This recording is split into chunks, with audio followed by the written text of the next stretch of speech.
The Legend of Jimmy Spoon by Kristiana Gregory, Chapter 15, Horse Thieves.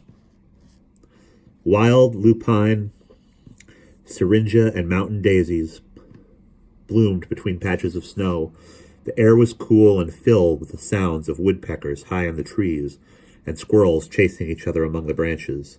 Jimmy was helping Old Mother take down their lodge poles when a cry rang out.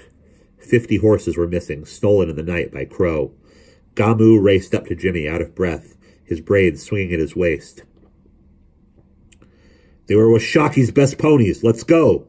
Old Mother put her hand on Jimmy's arm. He wanted to ride off with the others and return a hero, but he looked at her amputated fingers and remembered her lost children. Gamu seemed to understand. With a jump, he was on his horse and off. Pinto Bean was staked safely nearby. Jimmy stroked the velvet end of her nose. How he wished he could sneak away for some adventure. It was the way of life, he'd noticed. The Crow tribe would steal horses from the Shoshone would steal them back, plus some extra for good measure, then the Crow would return for another raid, back and forth. If they met face to face, there would be some fighting and whooping, sometimes they'd scalp one another, then there'd be a big dance. Jimmy wished they could settle things once and for all. But he had learned that Indians valued horses more than white people valued gold. To lose a horse was to lose a trusted companion. When the sun was overhead, Gamu and Nampa returned with the others. They had followed the Crow trail over a crest and into a valley, but the horses were too many hours ahead.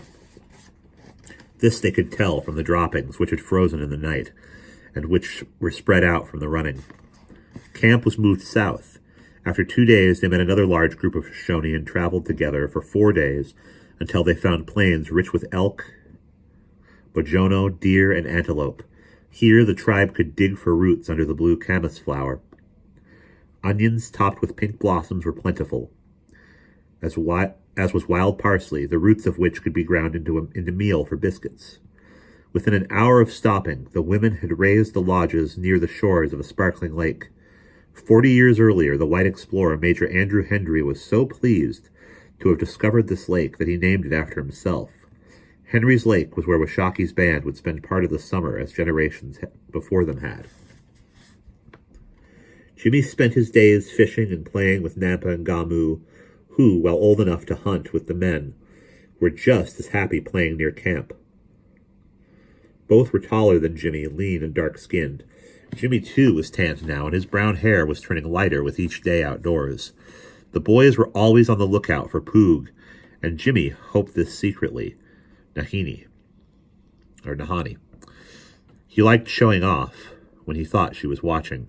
One afternoon, after Jimmy had been running antelope, Washaki met him at the edge of camp. "You are working your pony too hard, Dawi." Pinto Bean was thinner. Jimmy followed Washaki to a field where other horses grazed. "Let her rest and get fat with the others. I have something to show you." Washaki helped Jimmy up onto his horse, and together they rode to a grove of cottonwoods alongside a wide stream. Several boys with ropes were trying to calm bucking colts. The chief and Jimmy slid to the ground and walked over to a pretty roan. She was stocky like the other Indian ponies and stepping high with spirit. "For me?" Jimmy was wide-eyed, exhilarated.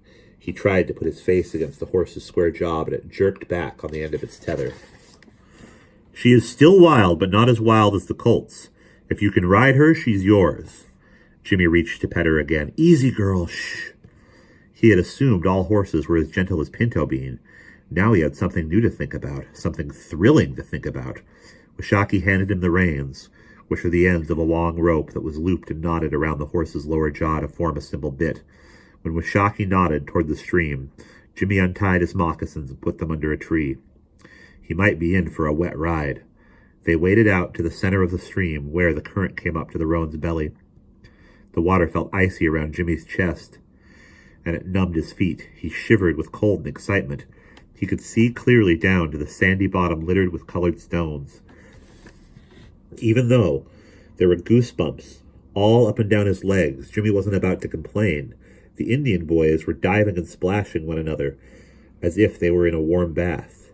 Washaki put his hand under Jimmy's elbow and floated him to where he could easily slide a leg over the horse's side and settle himself on her back. Jimmy held the reins, threading his fingers through the long, reddish strands of her mane. Then he took a deep breath. "All right, Red," he said. He leaned forward, squeezed his legs against her sides, and flashed a nervous look at Washakie, who stood to the side, grinning. Jimmy was proud that the chief trusted him with such a task. Washakie slapped the roan's rump. She stretched her neck forward, trying to swim to shore. Before she reached the sandbar, Washakie grabbed the reins and led her back into the middle of the stream. Every time she tried to rear up, the water prevented a kick and helped Jimmy keep his balance. The next day he returned, and each day afterward he rode her in shallower waters. Jimmy loved the feel of Red's strong muscles below him, and how she stomped impatiently while he held the reins tight. Finally, he loosened his hold, and she burst forward into a gallop. Her mane flew back, stinging Jimmy's face. Her tail streamed behind. Soon, the other boys on their ponies were racing alongside them, yipping with the exhilaration of speed. The pounding hooves shook the earth. The sun-dried prairie sped by in a blur. Jimmy's eyes watered, his mouth open in a happy yell. Riders approached from ahead, slowing the boys' horses. They were hunters with a frantic message. Crow were riding their way, fast, painted for war. And that's the end of chapter 15.